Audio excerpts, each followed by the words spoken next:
자, 안녕하세요. 자, 이제 수업 네 번째 타임이죠. 천천히 해서, 세법학, 실전 세법학은 6월 하순까지는 끝낼 생각이에요. 잘 한번 좀 따라오시기를 바랍니다. 이제는 지금 국세기본법 하고 있죠. 항상 제가 이제 강조를 드립니다. 세법학에서 가장 중요한 부분은 이 국세기본법이 될 수밖에 없어요. 그래서 이쪽 부분을 잘 좀 정리하시는 게 가장 중요한 내용 중에 하나입니다.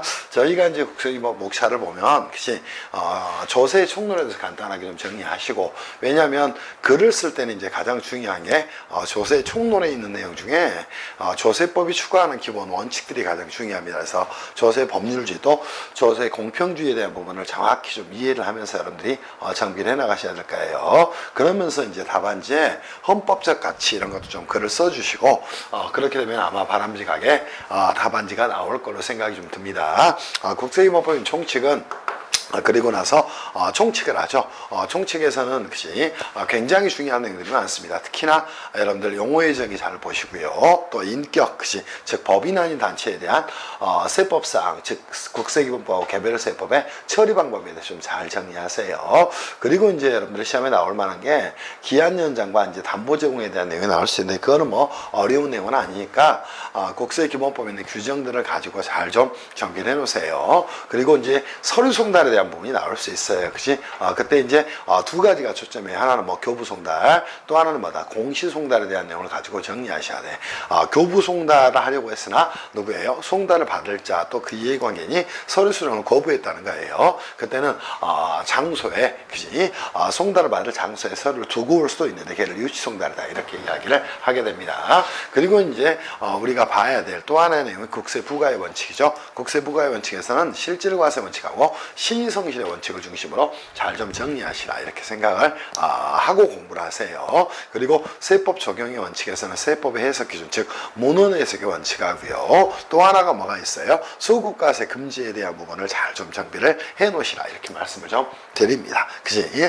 그리고 이제 납세의 성립확정 소멸을 봤죠. 납세의 성립확정 소멸에서 여러분 시험에서는 출제를 많은 게 뭐예요? 국세부가 재측기하라고 징수권 소멸시효의 문제를 가지고 출제할 수 있어요. 그래서 그 사례에 대한 대비를 꼭 해놓으시기를 바랍니다. 그리고 이제 저희가 제6절로 와서 뭐를 볼 거냐면 제6절의 내용입니다.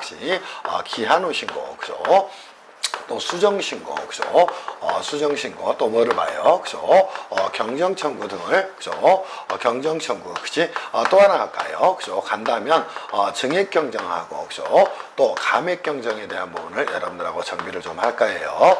여러분들 시험에서는 이제 기한후 신고나 수정신고 이쪽 부분은 주로 1차 시험에 이제 출제가 됩니다. 그러면 2차 시험에 출제가 될 만한 내용은 뭐예요?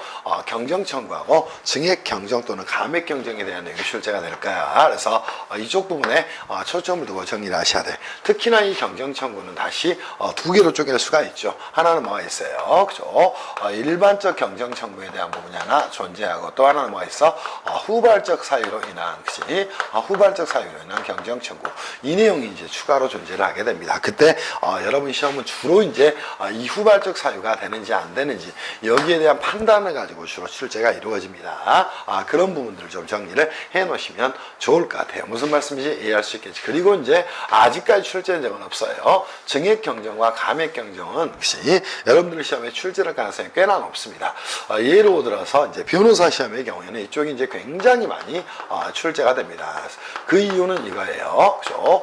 국세 불복 절차부터 어디까지를, 행정소송까지를 물어볼 수 있는 내용이 뭐가 됩니까? 그러면 이 프로세스가 이제 이렇게 되는 겁니다. 과세관청에 뭐가 있어요? 그죠? 경정이라는 처분이 이제 존재를 하게 됩니다. 그러면, 그죠? 이 처분이 뭐였대요? 위법했다는 겁니다. 그러면 당연히 국세기본법에 따른 국세 불복을 제기할 수 있을 거예요. 또 하나 이제 국세 불복 절차가 끝나게 되면 뭘 할 수 있을까? 행정소송을 제기할 수 있게 됩니다. 이 프로세스를 물어볼 수 있는 내용이 되기 때문에, 증액경정과 감액경정에 대한 부분도 정비를 좀 해놓으실 필요가 좀 있을 거예요. 무슨 말씀인지 이해할 수 있겠지? 그래서 전체적으로 이렇게 좀 정비를 하시라 말씀을 좀 드립니다. 자, 여러분 교재 30페이지로 와서 문제 1번 한번 출발해 봅시다. 국세기본법상 다음 사례를 읽고 물음에 답하세요. 그죠? 아주 과거형 문제죠. 10년 전에 출제했던 문제네요. 갑은 2016년 제가 수정해 놓은 거예요. 제1기분 부가세에 대한 확정 신고를 하지 않았답니다. 그러면 자 보세요. 이 문제에서 그죠? 문제 1번입니다. 문제 1번에서 이제 여러분이 하셔야 될 내용은 뭐다? 자료 요약을 항상 명확히 하시라 그랬어요. 자료 요약을 먼저 명확하게 하시라는 겁니다. 그럼 자, 갑이라는 누가 존재했다? 납세부자가 존재를 했다는 거예요. 근데 2016년도 혹시 1기분 부가세에 대해서 2016 그죠? 제1기 뭐에 대해서 그죠? 부가가치세에 대해서 뭐 하지 않았어요? 신고를 하지 않았다는 겁니다. 그럼 당연히 이제 이 상태는 뭐가 됩니까? 무신고의 상태가 될 거예요. 그럼 과세관청은 당연히 뭘 할 수밖에 없어요? 결정을 할 수밖에 없을 겁니다. 오케이? 당연히 역시 무신고 상태니까 그 다음 나올 건 뭐 결정에 대한 내용이 나올 거예요. 그럼 언제? 2019년 7월 14일에 보시죠. 자, 2019점 혹시 7.14에 뭐 했다는 것이야? 이 부가세에 대해서 뭘 해서 결정해서 혹시 통지를 이제 발송을 했다는 겁니다. 무슨 말씀인지 이해할 수 있겠지. 그리고 그 이후 뭐 했어요? 을에게 공급한 그지 거래가 소송에 대한 판결에 따라서 무효 확정 판결이 일어났다는 겁니다. 그 이후 뭐가 됐다는가? 그지 이러한 뭐가요? 부가세와 관련된 거래가 그지 자 뭐에 따라서 소송에 의해 그지 자 그지 뭐로 이루어졌다는가? 그지 무효 확정 판결이 났다는 겁니다. 즉 무효로 판결이 이루어졌다는 겁니다. 그러면 보자마자 여기서 이 친구는 뭐가 되구나. 혹시 후발적 사유로 인한 뭐가 될까? 혹시 경정청구에 역시 경정청구의 사유가 되구나. 역시 이거를 보셨다면 이미 이 문제는 답을 끝내버려야 될 내용하고 똑같다는 겁니다. 그러면 자 물음 1에서 이제 물어본 게 무엇인가 한번 가서 정비해 보세요. 물음 1에서 물어본 건 답안을 꾸릴 때는 항상 이렇게 꾸리는 거예요. 자 경정청구의 요건과 효과에 대해서 설명을 하라 이렇게 정리를 했어요. 그럼 1번은 뭐가 됩니까? 경정청구의 혹시 자 뭐에 대해서 요건하고 혹시 효과에 대해서 설명을 안 하고 이야기를 했습니다. 근데 여기서는 후발적 사유에 대한 경정청구를 물어본 게 아니에요. 경정청구 전체에 대해서 물어봤으니까 일반적 경정청구하고 후발적 사유에 대한 경정청구를 좀 나누어서 혹시 여러분들이 좀 정리를 해 놓으시면 좋지 않을까 싶어요. 그래서 저희 답안지에는 일반적 경정청구만 나와 있지만요. 혹시 저는 일반적 경정청구와 후발적 사유에 대한 경정청구 둘 다 좀 답안지에 써주는 게 좋지 않을까 싶어요. 그럼 일반적 경정청구에 대한 내용을 한번 간단하게 정리를 좀 하셔야 될 것이고 두 번째 이제 뭐를 정리하셔야 돼요? 후발적 사유로 인한 혹시 자 뭐를 경정청구에 대해서 정리를 해서 답안을 꾸리면 좋지 않을까 싶어요. 그때 이제 이 답안을 꾸릴 때도 이제 여러분은 뭐 하셔야 돼? 1, 2, 3, 4 오케이 이렇게 정리를 좀 하시기를 바랍니다. 그러면 일반적 경정청구에 있어서 첫 번째 뭐 있나요? 경정청구에 뭐가 있나? 요건에 대해서 물어봤습니다. 두 번째는 뭐에 대해서 물어봤어요? 그죠? 경정청구에 혹시 청구에 뭐에 대해서 효과에 대해서 물어봤네. 혹시 그러면 요건에서는 여러분이 정비해야 될 게 뭐가 있을까? 혹시 이 경정청구는 청구자는 과연 누가 될 것인가? 청구자 적격에 대한 부분을 정리를 하셔야 될 것이야. 그럼 법정 신고 기한 내 과세표시 신고서를 제출한 자가 할 수 있겠죠. 언제까지 할 수 있어요? 청구 기한에 대한 부분입니다. 혹시 자, 법정 신고 기한으로부터 얼마 내? 5년 이내 할 수 있다. 그럼 자 여기는 뭐다? 과세표시 신고를 한 자가 할 수 있는 것이다. 그리고 법정 신고 기한으로부터 5년 이내에 청구할 수 있다는 겁니다. 그리고 나서 청구의 사유는 뭐가 될까요? 그죠? 세 가지가 있지만 혹시 여러분이 멋지게 써야 돼. 자 이때 이제 우리가 경정청구를 바라볼 때는 이 경정청구라는 건 결국은 뭐가 됩니까? 그치? 자 얘네들은 뭐가 돼요? 과세관청에 대해서 내가 과다 신고를 했고 과다 납부 등을 했으니까 환급을 해달라는 청구를 경정청구라고 이야기를 하게 됩니다. 그러면 당초에 뭐가 된 거예요? 그죠?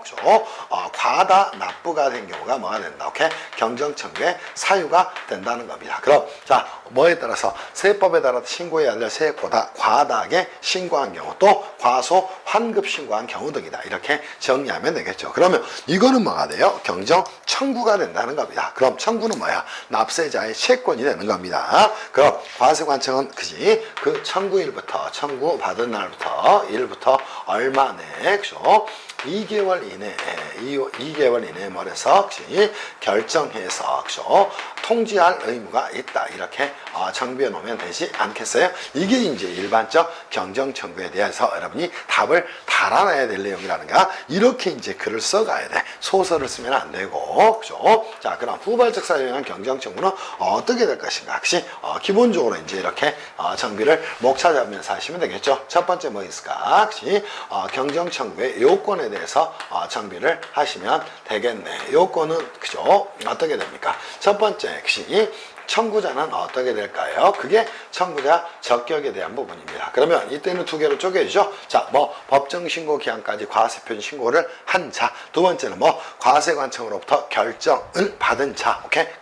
이렇게 정리하셔야 됩니다. 그래서 신고한 자는 물론이고 법정 신고 기한까지. 두 번째 역시 결정 등을 받은 자도 뭐가 된다. 역시 결정 등을 뭐한 자, 받은 자도 청구할 수 있다는 점에서 일반적 경정 청구와 차이를 보인다. 두 번째 정리할 내용은 뭐 있어요? 청구 기한에 대해서 정리를 하시면 되겠죠. 오케이?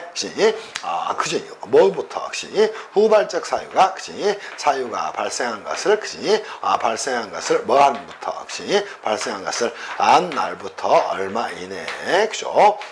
3개월 이내에 할 수 있다는 겁니다. 그리고 뭐가 될까요? 그죠? 청구의 사유는 뭐가 된다? 후발적 사유가 된다. 그래서 이것들에 대해서는 제가 직접적으로 답은 쓰지 않을 거예요. 후발적 사유가 되는 것이다. 그러면서 이제 여기에는 종류가 너무너무 많겠지? 무슨 말씀인지 아시겠어요? 그리고 청구의 효과다. 혹시 당연히 청구의 효과는 혹시 자, 어디하고 똑같아요? 이쪽하고 똑같으니까 동이다. 이렇게 저는 글을 써드리겠습니다. 이게 이제 여러분이 보셔야 될 뭐다. 경정청구의 요건하고 혹시 효과에 대한 내용이 되는 것이야. 그럼 문제의 답을 잡을 때는 경정청구 쓰고 요건, 효과 이렇게 둘로 답안을 쪼개서 글을 써 놓으시기를 바랍니다. 무슨 말씀인지 이해할 수 있겠지. 그리고 나서 위 사례에서 경정청구가 가능한지에 대해서 혹시 자, 뭐 하세요? 설명하세요. 이렇게 물음 2를 이제 여러분한테 출제를 했어요. 그러면 이렇게 답을 좀 쓰시고, 그죠? 이쪽이 되겠네. 물음 2로 가서, 혹시 자, 보세요. 자, 물음 2로 가서 여러분들이 정리를 좀 해놓으시면 되겠죠. 첫 번째는 뭐가 돼요? 쟁점입니다. 오케이? 자, 뭐에 의해서, 혹시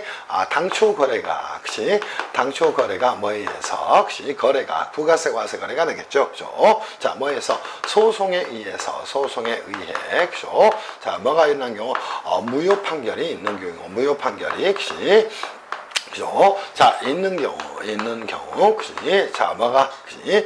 경정청구가 가능한지 여부가 됩니다. 경정청구가 뭐한지, 가능한지 여부가 쟁점사항이 될 거예요. 두 번째는 이제 논거는 뭐가 될까요? 그죠? 당연히 이제 여러분이 쓰셔야 될 내용은, 관련, 법령의 규정을 쓰시면 된다는 겁니다. 그러면 당연히 여기서는 국세기본법에, 그지? 45조 제2항의 조문이 되겠죠. 그러면 당연히 뭐가 될까요? 그지? 관련 법령의 규정에서, 그죠? 다음과 같은 사유가 있는 경우에는, 다음에, 그죠?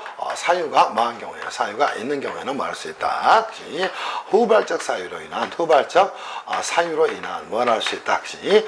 경정 청구를 할 수 있다. 이렇게, 그지? 이렇게 써 놓으시면 되겠죠. 이때 이제 다음에 사유, 그지? 이게 후발적 사유가 되는 겁니다. 그럼 사유에는 뭐가 있다? 1, 2, 그죠? 3, 한 4, 그지? 한 4, 5가지만 쓰면 된다는 겁니다. 그러면 소송에 의해서, 그지? 항상 이 글을 쓸 때는, 그죠? 자, 이 말이 이제 들어가면 좋습니다. 최초 신고나, 그지? 또는 결정에 의해서 뭐가 됐어요? 결정에서, 그지? 결정으로 확정된 세액이 있었다는 겁니다. 그지? 이 말이 이제 먼저 들어가게 되는 겁니다. 근데 그지? 최초 신고나 결정 또는 최초 신고나 결정에서 확정된 세액에 대해서 뭐가 생긴 것이야? 소송에 의해서, 그지? 의해 뭐로, 그죠?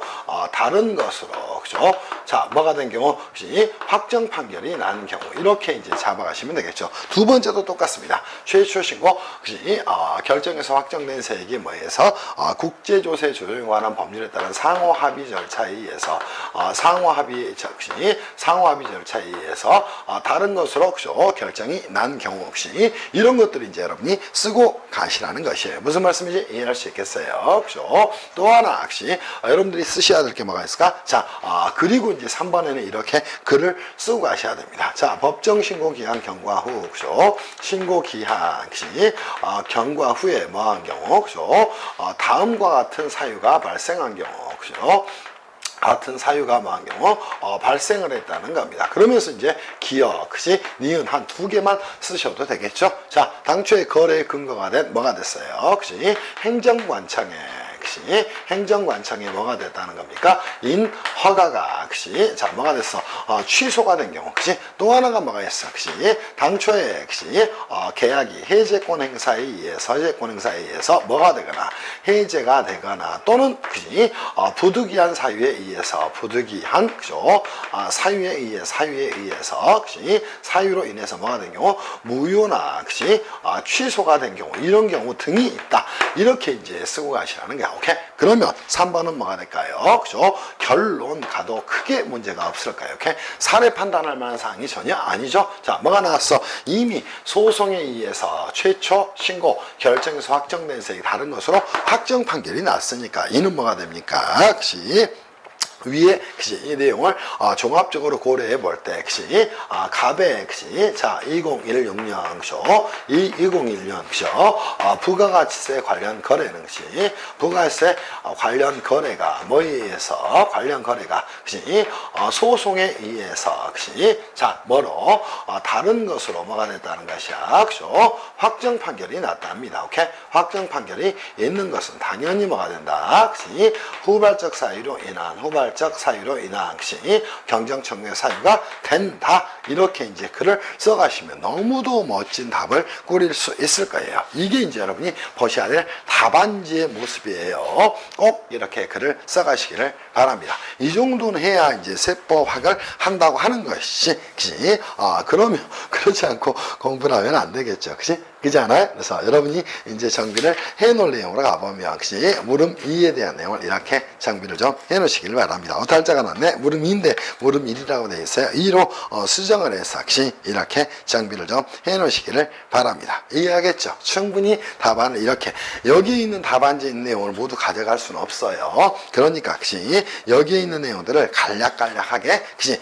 글을 가지고 핵심 키워드를 중심으로 여러분들이 정비를 좀 해 놓으셔야 될 것이야. 이건 이제 2009년도에 출제가 됐고요. 다시 한번 넘버링을 해본다면 2012년도에 이제 또 한번 출제가 됐어요. 후발적 사유에 대한 경정청구. 그리고 2016년도에 또 출제가 됐네요. 그래서 올해나 내년에는 다시 후발적 사유에 대한 경정청구가 출제될 가능성이 꽤 있지 않을까 이렇게 생각이 들어요. 그래서 여러분들이 이제 대비해 놓을게 후발적 사유에 대한 경정청구는 빈출되는 주제구나. 그래서 이 빈출되는 주제를 잡지 않고 세법학을 공부할 수 없어요. 강사들 중에 이제 그런 이야기를 하죠. 작년에 출제가 됐으니까 올해 안 된다. 이런 건 이제 말이 안 되는 거예요. 그치?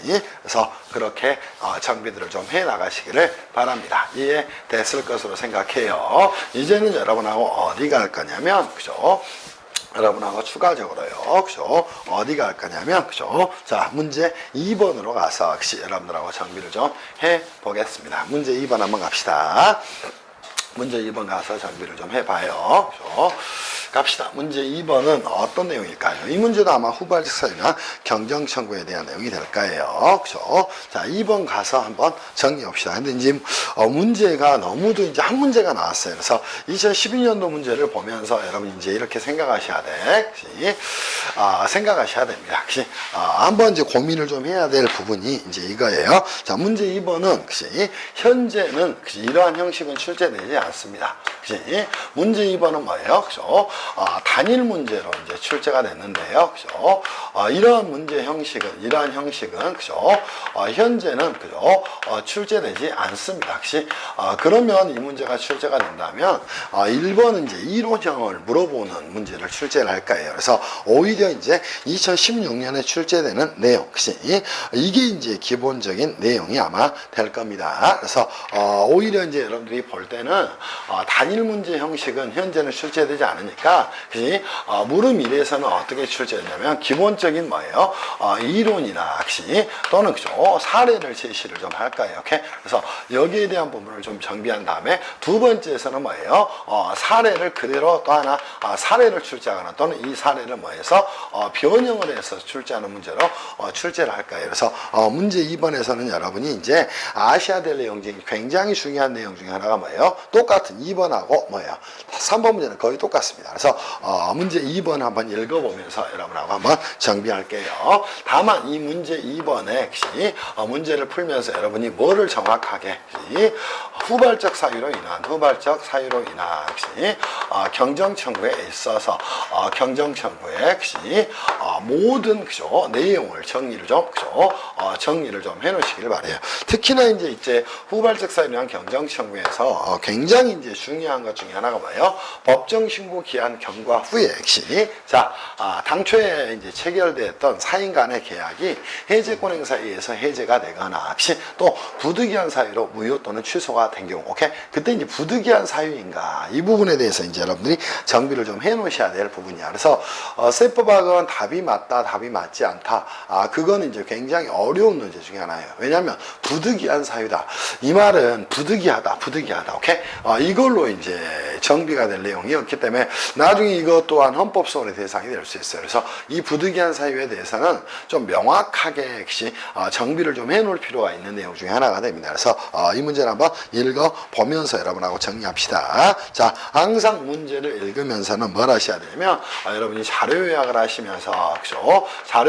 하시면서 답안지에 이제 끌어갈 것들을 여러분이 가져가셔야 됩니다. 자, 문제 한번 가봅시다. 사례 주식회사 A입니다. 사업연도는 1월 1일부터 12월 31일까지랍니다. 2016년부터 18년까지 금융기관 B로부터 직접 대출을 받고 이 대출금을 다시 주식회사 C에게 대출하는 거래를 했다는 겁니다. 무슨 말씀인지 이해할 수 있겠어요? 그러면 자, 누가 있어요? 그죠? B라는 금융기관이 존재를 했다는 겁니다. 그런데 이 B라는 금융기관이 존재를 했었는데 자, 뭐 했다는 것이야? A라는 주식회사 A가요. 그죠?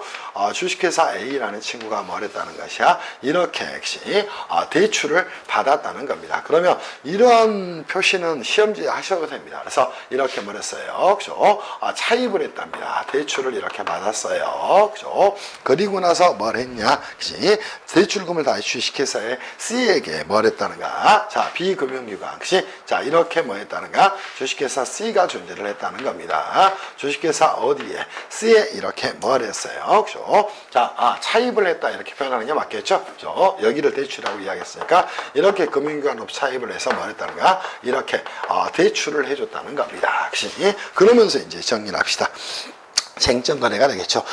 쟁점거래는 제3자 간의 합의하에 이루어졌고 법률상의 효과는 각 당사자 간에 귀속되는 것으로 약정을 했답니다. 이 쟁점거래는 가장행위나 명의를 대여한 거래는 아니라고 가정합니다. 그러니까 이게 뭐예요? 자, 제1거래가 될 것이고 이게 이제 제2거래가 될 거예요. 이 거래는 뭐다? 각각 독립적임을 표현하고 있는 겁니다. 그러면 이거는 제1거래가 될 것이고, 그죠? 자, 여기는 뭐가 될까요? 제2거래가 될 겁니다. 이 이제 두 개의 거래에 대해서 잘 좀 체크를 한번 해보아야 하는가. 이 거래는 뭐다? 각각 독립적이라는 거예요. 그죠? 그리고 그죠? 주식회사 A, B, C는 뭐다? 특수관계가 전혀 없다는 겁니다. 그러면 이자들이 뭐가 아니다? 특수관계인이 아니라는 거예요. 자, 2번 사례 가서 정리를 좀 합시다. 그러면 이 거래들은 뭐하고 혹시 여기 이제 여러분이 보실 내용은 뭐다? 여기서 거래는 뭐가 됐고 독립적이고, 그죠? 자, A, B, C는 뭐가 없다는가? A, B, C는 특수관계가 없다는 겁니다. 만약 특수관계가 있었다면 역시 법인세법 문제로 출제가 됐겠죠. 가지액금 등으로 해서. 자, 가도록 할게요. 2번 주식회사 A는 2016년부터 2018년까지 각 3년도마다 쟁점거래와 관련된 지급이자와 수입이자 등을 계산해서 역시 그 소득에 대한 법인세를 법정 신고 기한 내 납부 또 신고 납부를 했답니다. 오케이? 자, 뭘 했다는 거예요? 당연히 여기서는 뭐가 나왔을까요? 그죠? 자, 계정으로 본다면 여기서는 이제 지급이자가 발생을 했을 것이고, 대응되는 개념으로 여기서는 뭐가 생겼을 것이고, 수입이자가 생겼을 것이고, 그죠? 자, 이 금액에 대해서는 뭐가 있었을 것이고, 지급이자가 있었을 겁니다. 얘네들은 뭐예요? 각각 손익의 계상이 됐겠죠? 그죠? 그거를 표현하고 있는 말이에요. 자, 그지. 신고납부, 이러한 신고납부 이유. 그런데 금융감독원의 조사 결과 쟁점 거래는 대출에 관한 감독 규정에 위반하는 부당한 거래라는 것이 밝혀져서 시정을 하는 통보를 했다는 겁니다. 자, 이게 이제 뭐가 됐다는 것이야? 이 거래들이 역시 금융감독원의 그죠? 감독원의 뭐에 그죠? 감독원의 역시 감독 결과 역시 자, 뭐 하라는 이 거래를 말하는 시정하라는 역시 자, 뭐를 받았어요? 통보를 받았다는 겁니다. 오케이? 자, 가도록 합시다. 이러한 통보 이후 주식회사 A는 2019년 6월 29일 금융기관 B 또 주식회사 C와 다시 합의하여 위 3개년간의 회계장부를 모두 수정하고 당초부터 금융기관 B가 주식회사 C에게 직접 금전을 대출한 것으로 정정하기로 하는 쟁점 대출 거래를 소급하여 해지하기로 하는 약정을 했답니다. 혹시 자, 이렇게 이제 통보를 받고 뭐 했나요? 그죠? 자, 이 세 당사자가 혹시 자, A, B, C라는 B, C라는 세 당사자가 뭐 했어요? 그죠? 자, 합의 해제를 통해서 혹시 합의 해제를 통해서 뭐 했다는가? 당초 그죠? 거래를 혹시 자, 뭐 했다는 것이야? 소급해서 무효로 시켰다는 겁니다. 혹시 과연 이게 이제 어쩔 수 없는 혹시 자, 뭐가 될까? 혹시 그죠? 합의 해제가 된 것일까? 이겁니다. 이거. 오케이? 그러면 이제 여러분이 보셔야 될 가장 중요한 내용 중에 하나가 뭐가 될까요? 후발적 사유에 대한 경정청구에서 사유에 대한 부분을 여러분이 이제 정비를 좀 하셔야 될 내용 중에 하나입니다. 그래서 이거 2018년으로 되어 있네요. 19년인데 가끔씩 이런 것들이 있네요. 19년으로 수정해 주세요. 2019년 혹시 이렇게 정리하겠습니다. 그럼 첫 번째 이제 물음에서 쟁점은 뭐가 될까요? 그죠? 자, 가도록 할게요. 2019로 좀 바꿔주세요. 2019년 6월 29일자 혹시 6월 29일자 거래 혹시 6월 29일 혹시 자, 뭐예요? 혹시 A, B, C가 혹시 자, 뭐 했다는 것이야? 그죠? 합의 해제한 혹시 합의 해제한 뭐가 혹시 합의 해제한 것이 자, 뭐에 따른 국세기본법에 따른 국세기본법에 따른 후발적 사유로 인한 국세기본법에 따른 뭐로 인한 후발적 뭐로 인한 사유로 인한 경정청구의 대상이 되는지 여부입니다. 경정청구의 대상이 되는지 여부 대상이 되는지 여부 이게 이제 쟁점사항이 되겠죠. 그러면 논거를 이제 여러분이 가져가셔야 되겠죠. 자, 논거는 어떤 내용을 쓰면 되는 겁니까? 여러분들이 보셨던 국세기본법에 자, 뭐가 나와요? 후발적 사유로 인한 후발적 뭐로 인한 사유로 인한 경정청구에 경정청구에 뭐를요? 자, 뭐를 사유를 정리를 좀 하셔야 돼요. 그때 이제 후발적 사유로 인한 경정청구의 내용을 좀 정리를 하셔야 됩니다. 그러면 이때 이제 글을 잡아갈 건 뭐가 될까요? 후발적 사유로 인한 경정청구에 있어서 자, 의의를 뭐 쓰셔도 될 것 같고요. 또 하나는 뭐예요? 그죠? 후발적 사유로 인한 경정청구에서 청구자 적격 두 번째 이렇게 글을 써가셔도 되겠죠. 그죠? 후발적 사유로 인한 경정청구에 경정청구에 뭐 그죠? 사유 세 번째는 뭐 쓰시면 됩니까?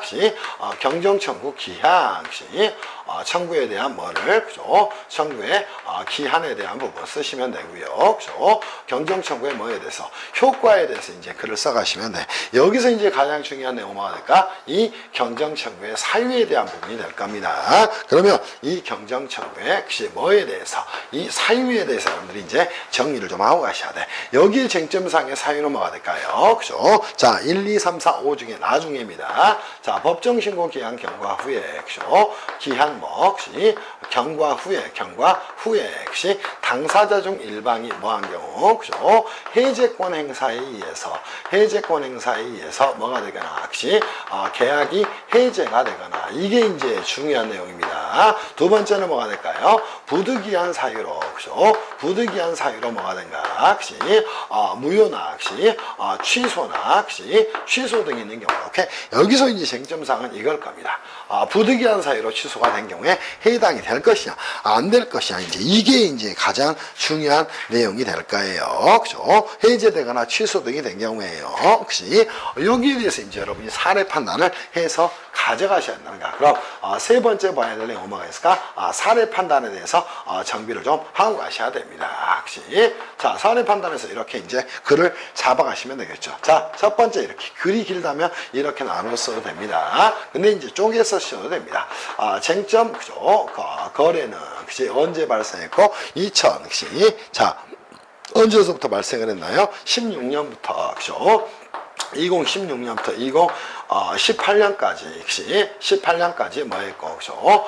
발생을 했고 그죠? 당초 쟁점 거래는 역시 어땠다 역시 비금융기관으로부터 역시 비금융기관으로부터 그죠? 자 누가 역시 A가 역시 자 뭐를 받아 대출을 받아 역시 A가 차입하여 역시 뭘 했다는가? A가 차입하여 그죠?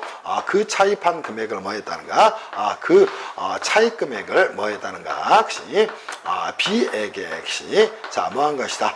대출한 거래이다. 역시 그런데 역시 두 번째 이제 문구로 쓰셔도 됩니다. 이러한 역시 A, B, C 간의 거래에 대해서 역시 이 A, B, C 간의 쟁점 거래에 대해서 역시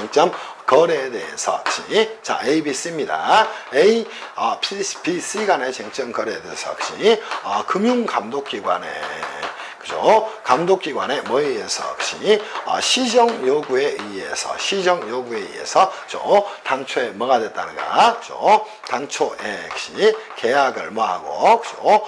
취소하고 혹시 뭘 했다는 것이 오케이? 혹시 경정청구를 혹시 취소를 한 사례에 해당한다. 그치? 당초 계약이 뭐 취소된 사례에 해당이 된다는 겁니다. 오케이? 자, 이거는 뭐다? 역시 금융감독기관의 시정 요구에 따른 이렇게 정리하셔야 되겠죠? 금융감독기관의 뭐에 따른 역시 이 시정 요구에 따른 뭐다? 역시 부득이한 사유에 역시 부득이한 사유에 의한 역시 자 뭐한다? 계약 역시 해제가 될 것이다. 이렇게 이제 글을 그죠?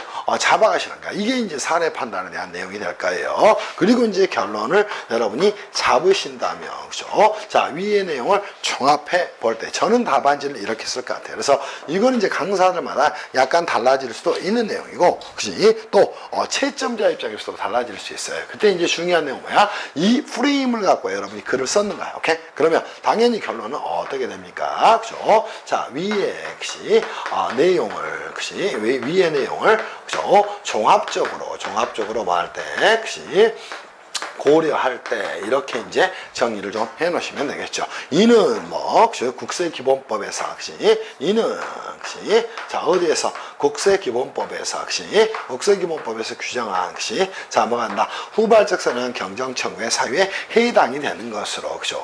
쟁점 거래에 대해서 누구 주식회사 A는 뭐 할 수 있다. 후발적 사유는 경정청구를 할 수 있을 것으로 판단된다. 이렇게 글을 꾸려가시라니까. 무슨 말씀인지 아시겠어요? 그지? 그래서 답안을 쓸 때 이제 가장 중요한 건 이 형식이에요.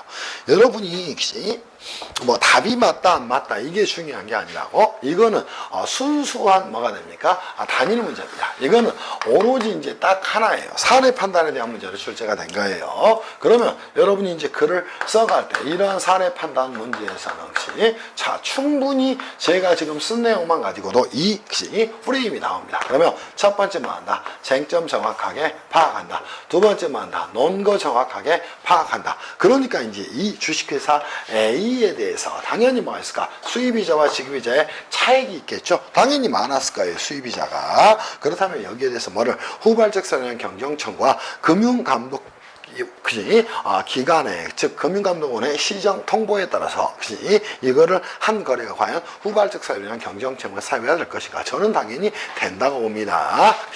왜 금융감독기관도 당연히 뭐가 돼요? 국가조직이 됩니다. 오케이?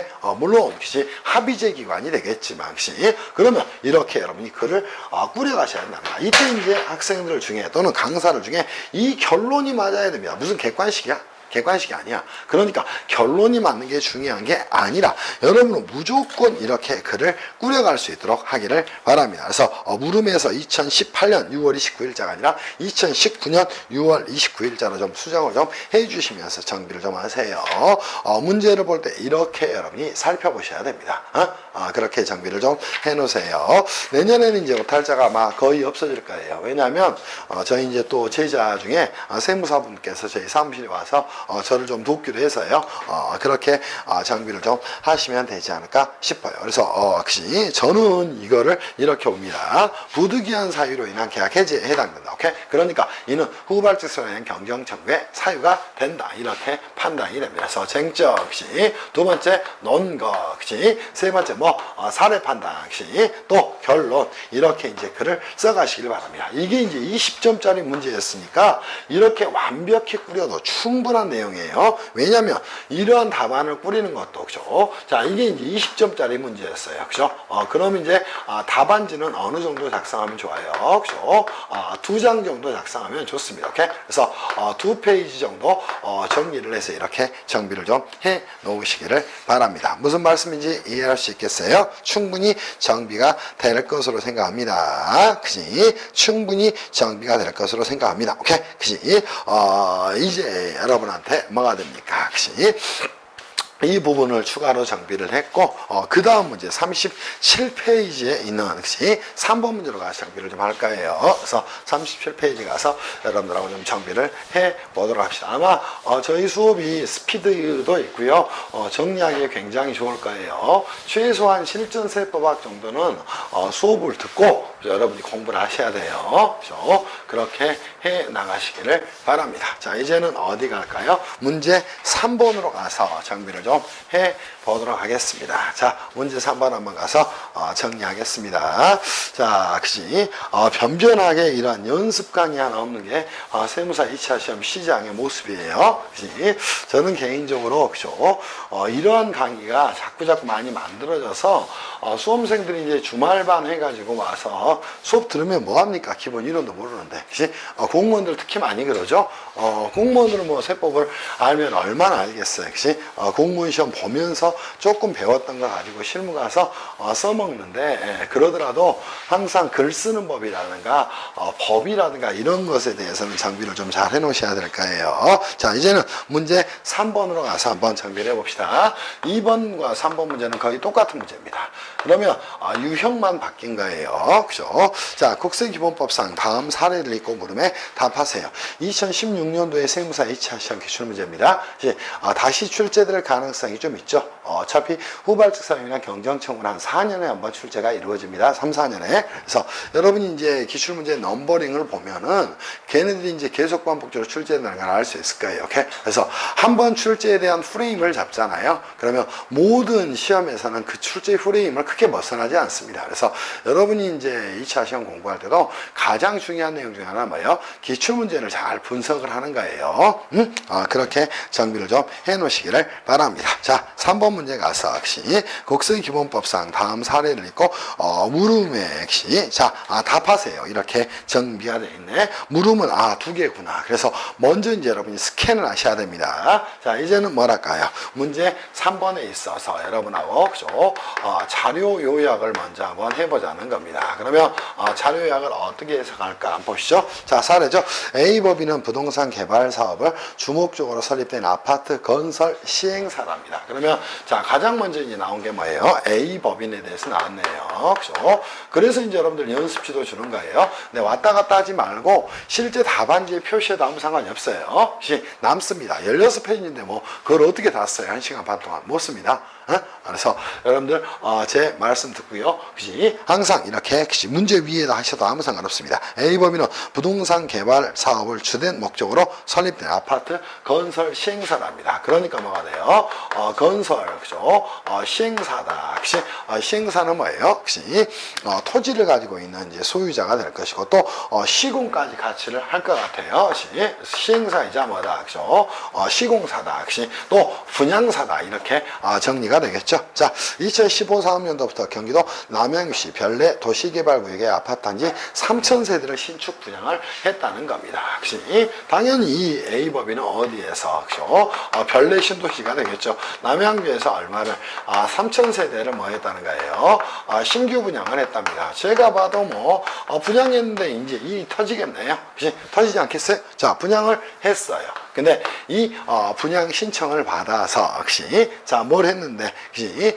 계약금을 납부를 했는데 나중에 이제 분양계약 해지와 관련된 내용이 그치? 누구하고 수분양자하고의 다툼이 생겼겠죠. 그때 이제 어디 했고 A법인이 이 분양을 했고 그죠? 당연히 분양 받은 자들이 있을 거예요. 그때는 받을 숫자를 써서 수분양자다 이렇게 이야기를 하게 됩니다. 그치? 자 작업 진행률과 분양률에 따라서 관련 수익 비용을 계산해서 각 사람도 법인세 신고 납부를 해왔답니다. 당연히 뭐 했어요? 오케이? A법인은 건설회사가 됐으니까 역시 뭐에 따라서 그죠? 작업 진행률에 따라서 진행률에 따라서 뭐 했다는가? 그치? 그죠? 그죠? 수익과 역시 비용을 뭐 했다는가? 역시 계상을 했답니다. 아주 잘했네요. 오케이? 당연히 신행 기준 아니에요? 자, 그러나 이 중 1,000세대가 잔금을 납부하지 않고 입주를 하지 않음에 따라서 역시 A법인에게 자야금을 대한 채권단에 대한 채무변제가 지체가 됐답니다. 그럼 이 A법인은 어디에서 금융기관으로부터 자금을 차입을 했을 것이고 누가요? 그죠? 자, 보세요. 수분양자가 뭐 했다는가? 그죠? 수분양자 1,000세대에 해당하는 사람이 뭐 했다는가? 잔금을 납부를 하지 않았다는 겁니다. 이제 이게 쟁점사항이 되겠죠. 오케이? 그래서 뭐 했다는가? 그치? 이 A법인은, 그치? 금융기관에 대해서 뭐 했다? 그치? 연체가 발생을 했다는 겁니다. 이게 이제 사례에서 여러분이 보셔야 될 내용 중에 하나입니다. 그치? 당연히 채권자에 대한 채무변제가 지체가 됐고, 채권자는 뭐 했어? 채권자 대위권 행사를 해서 A법인의 분양계약에 대한 해제를 추진했답니다. 무슨 말씀인지 이해할 수 있겠어요? A법인이 이를 막기 위해서 민사부문에 분양계약 해제, 금지, 가처분 신청을 했으나 법원으로부터 1,000세대에 대한 분양계약을 채권자 대위권에 의해서 해제할 수 있다는 판결을 받았답니다. 그러면 뭐 했을까? 그죠? 수분양자 1,000세대와의 뭐 했다는가? 그치? 법원으로부터 뭐 했다는가? 그치? 채권자가 당연히 뭐 했어요? 그죠? 여기 이제 채권자가 존재를 했을 거예요. 그죠? 채권자가 뭐 했어? 오케이? 대위 소송을 제기를 했고, 없이 법원은 그죠? 채권자 대위 소송에 의해서 대위 소송에 대해서 채권자의 승소 판결을 했다는 겁니다. 그치? 이게 이제 기본적인 여러분이 보셔야 될 내용이라는 겁니다. 과연 이제 채권자 대위권에 따른 이 승소 판결이 그치? 당연히 이 공사 진행률에 따라서 계상한 수익 비용에 영향을 미칠 수밖에 없었겠죠. 그럼 당초의 신고는 뭐가 됐을까? 과하다 신고가 됐겠지? 그럼 당연히 역시 당초에 신고 납부한 법인세에 대해서 환급 청구를 할 수가 있겠죠. 오케이? 그치? 그게 이제 기본적인 내용이 되는 겁니다. 그치? A법인은 이를 막기 위해서 민사본에 분양계약 해제, 금지, 가처분 신청을 했으나 법원으로부터 위 1,000세대에 대한 분양계약을 채권자 대위권에 의해서 해제할 수 있다는 판결을 받았답니다. 이에 따라 채권단은 2019년 12월경 위 분양계약을 해제했답니다. 그러자 A법인은 분양계약이 해제됐으므로 해제의 소급표에 따라서 2015 4학년도부터 2017 4학년도까지 자, 뭐 했다는 것이야? 분양률을 재산정해서 법인세를 다시 계산하고 뭐 했다는 것이야? 그치? 당연히 뭐 했어? 승소 판결을 받았다는 거야. 그러니까 뭐가 됐을까요? 분양계약이 1,000세대에 대한 이 분양계약이 결국은 뭐가 됐어요? 역시 분양계약의 해제에 따른 계약에 뭐에 따른 해제에 따른 뭘 했을 것이고 그죠? 해제에 따라서 그죠? 당연히 다시 뭘 했을 것이고 그죠? 분양계획 해지에 따라서 당초 계상한 그죠?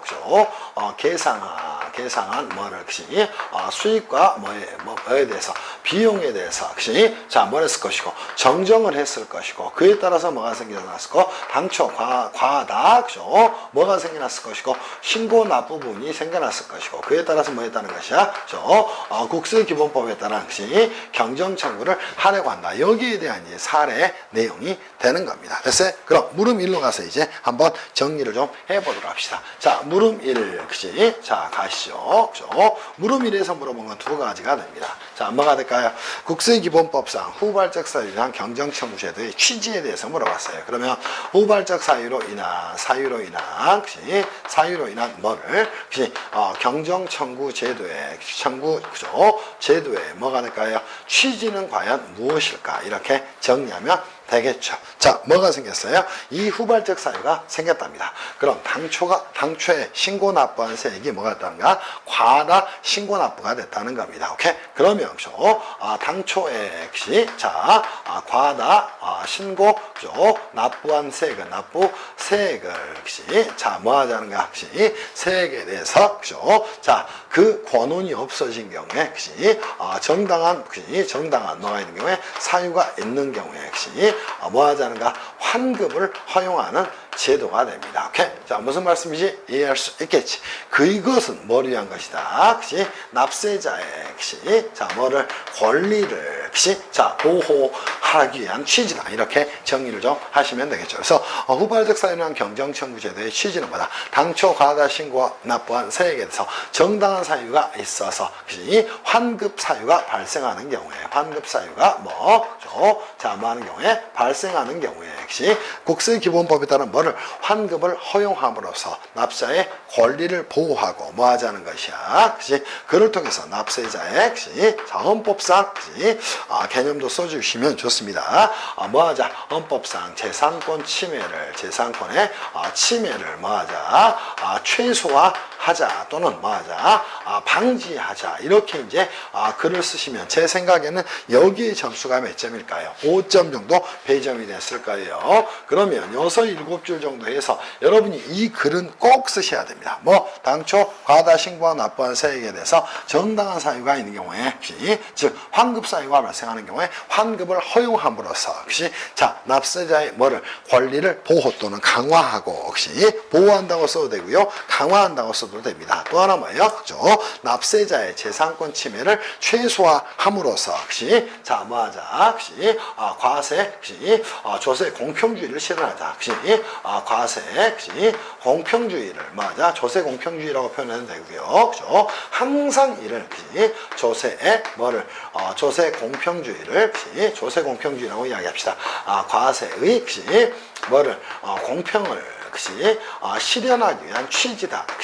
이렇게 글을 쓰셔야 됩니다. 그러면 여기서 빠지면 안 되는 글을 뭐가 될까요? 첫 번째 납세자의 권리를 보호 또는 강화하고, 두 번째 뭐예요? 납세자에 대한 재산권 침해를 최소함으로써 뭐하자? 과세 공평을 실현하자. 이게 이제 여러분이 글을 쓰셔야 될 답안지에 들어가야 될 키워드가 되는 거예요. 저 글자가 있다면 4점 정도 받습니다. 오케이? 저 글자가 없다면 몇 점이 될까요? 1점입니다. 그래서 여러분들이 이제 이렇게 답을 꾸려가기를 바랍니다. 자, 그리고 나서 두 번째는 뭐가 될까요? 자, 분양계약 해제가 쟁점이 되겠죠? 쟁점사항 이미 나와 있네요. 그렇죠? 자, 분양계약에 뭐가 해제가 과연 해제가 자, 뭐로 인한 후발적 사유나 경정청구의 사유가 되는지 여부가 되겠죠. 그래서 그를 이렇게 잡아가기를 바랍니다. 그러면 뭐가 분양계약에 자, 뭐가 해제가 과연 후발적 사유로 인한 사유로 인한 자, 뭐의 경정청구에 자, 뭐가 되는가? 대상이 되는가? 이렇게 이제 이게 이제 쟁점사항이 될 겁니다. 두 번째, 논거 잡아가셔야 되겠죠. 그죠? 자, 논거 잡으면서 논거는 뭐가 될까요? 자, 국세기본법상 뭐를 쓰셔야 될까? 후발적 사유로 인한 사유로 인한 경정청구에 뭐를 이 후발적 사유에 대한 내용을 쓰셔야 됩니다. 오케이? 경정청구에 사유를 글을 쓰라. 그러면서 이제 여러분들 아까 우리가 봤던 것처럼 혹시 자 일이 있어요. 그죠? 자 최초의 신고 결정에서 확정된 세액이 항상 이 말로 해야 돼. 혹시 소송에서 다른 것으로 확정 판결이 난 경우 최초의 신고 결정에서 확정된 세액이 혹시 국제조세 조정관한 법률에 따라서 상호합의 절차에 따라서 다른 것으로 확정 판결이 난 경우 최초의 신고 결정에 의해서 확정된 세액이 혹시 과세관청의 재결정 등으로 인해서 혹시 자 뭐가 된 경우 혹시 없어진 경우 또 하나 뭐를 써야 돼? 자 다시 한번 써야 될 게 법정 신고 기한 혹시 경과 후에 혹시 자 이제 혹시 가장 많이 시험에 나오는 게 뭐예요? 혹시 행정관청의 인허가에 취소가 있다든가 행정관청에 뭐가 있다든가 혹시 인허가가 취소가 됐다든가 또 하나 이제 사유가 있을 게 뭐가 됩니까? 혹시 계약 해제가 된 경우에 혹시 해제권 행사에 의해서 계약이 해제되거나 행사에서 뭐가 되거나 해제가 되거나 두 번째 이제 뭐가 돼요? 부득이한 사유로 이게 이제 가장 중요한 내용이 됩니다. 부득이한 사유로 뭐가 되거나 취소 등이 일어난 경우다. 이때 이 쟁점사항은 부득이한 사유야. 이거는 나중에 이제 헌법소원의 대상이 될 수도 있어요. 이 부득이한 사유를 빨리 만들어서 조금 더 조세 법률 관계를 명확히 할 필요가 있어서 시험은 거의 이제 여기서 나옵니다. 응? 자, 이거는 해제권 행사에 의해서 해제가 된 것인가? 자, 보세요. 그죠? 자, 법원의 이 채권자들의, 채권자가 뭐 X였다고 가정을 합시다. 채권자의 채권자 대위 소송에 따른, 자, 승소 판결에서 어쩔 수 없이 계약이 해제되는가? 그거를 좀 보셔야 됩니다. 그러면 사례 판단을 가게 된다면 이렇게 글을 써가시면 되겠죠. 그죠? 자, A 법인은 뭐 했다는 것이야. 그죠? A 법인은 자, 뭐에 의해서, 당초, 자, 천세대에 대한, 분양, 계약에 대해서, 분양 계약에 따라서, 진행률에 따라서 뭐 했다는 것이야. 오케이? 공사 수익과 공사 비용 또는 분양 수익과 분양, 원가를 이제 계상을 했는데 뭐 했다는가? A 법인의 채권자가, 채권자가 뭐 했다는 것이야. 그치? 채권자 대위 소송에, 채권자 뭐랬고, 대위 소송을 제기를 했고, 그에 따라 뭐 했다는가? 채권자가 법원으로부터, 누구로부터? 법원으로부터 뭐 했다는가? 확정 판결을 받아서, 자, 뭐 했다는가? 부득이한 사유로 인해서 계약이 해제가 됐다는 겁니다. 그러면 이제, 네 번째는 정리를 좀 해 놓으시면 되겠죠. 자, 위에 사례 판단을 하면서 정리하셔야 돼요. 그죠? 위의 내용을 또는 이상의 내용을 종합적으로 고려할 때, 자, 뭐가 됩니까? 채권자 대위 소송에 따른 법원의 승소 확정 판결에 따라서 분양계약의 해제는 자, 이 부득이한 사유로 뭐가 된 것이고, 계약이 해제가 된 것으로 당초에 뭐예요?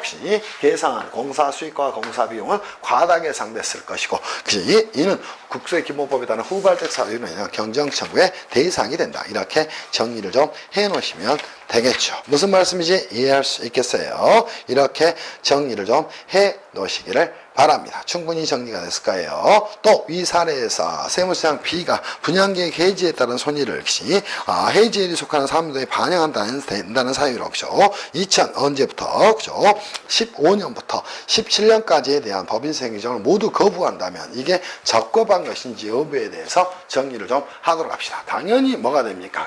후발적 사유량 경정청구의 사유가 됐을 것이고, 이는 뭐가 돼요? 적법한 경정청구가 됐을 것이고, 이 경정청구에 대해서 거부 처분은 타당하지 않다. 이렇게 글을 잡아가시기를 바랍니다. 그래서 5점짜리 문제로 냈으니까 이렇게 정비를 좀 해 놓으시기를 바래요. 충분히 정리가 됐을 것으로 생각을 합니다. 정리됐을 거예요. 가끔 이제 연도 표기에서 이제 에러들이 가끔 나뉘는 경우가 있는데, 이거는 제가 이제 정보사항을 통해서 좀 정리를 해드릴게요. 커다란 것들을 먼저 항상 이렇게 살펴보기를 바랍니다. 무슨 말씀인지 이해할 수 있겠죠. 자, 그리고 이제 여러분들하고 4번 문제에 대해서 한번 살펴볼 거예요. 앞으로 이제 여러분 시험에 출제가 된다면 이 4번의 형식의 문제가 출제될 가능성이 굉장히 많습니다. 왜냐하면 우리 국세기본법의 22조의 2 제1항과 2항에서는 증액경정과 감액경정의 효력에 대해서 여러분들하고 이제 정비를 해 나가는데요. 증액경정과 이제 감액경정에 대한 부분에서 여러분이 주의를 좀 기울이셔야 될 것은 혹시 자, 전체적으로 이것들을 여러분이 좀 이해를 하실 필요가 있어요. 그래서 4번 문제는 제가 다시 한번 여러분하고 그죠? 이론 정비를 간단하게 해드리면서 정리를 좀 하는 게 더 맞지 않을까 싶어요. 그래서 국세기본법은 좀 신경을 쓰면서 수업을 할 거예요. 그리고 이제 어디 가면은 혹시 43페이지 이제 가서 정비할 부분이 있다면, 그죠? 이 부분은 뭐 별건 없으니까요. 납세의 확장에 대한 부분은. 그치? 그리고 이제 추가적으로 여러분하고 정비할 부분들이 많지는 않습니다. 그래서, 증액경정과 감액경정은 굉장히 중요한 내용이니까, 그 부분들을 좀 정비를 좀 해드리고 갈 거예요. 그렇게 하겠습니다. 잠시 쉬었다가요. 증액경정과 감액경정에 대한 부분 별도로 좀 정비를 좀 해드리면서 수업을 진행을 좀 해나가겠습니다. 그치? 그렇게 정비할게요. 쉬었다가 하도록 할게요. 자, 문제 4번 펼쳐놓고 계세요. 그죠? 쉬었다 하겠습니다.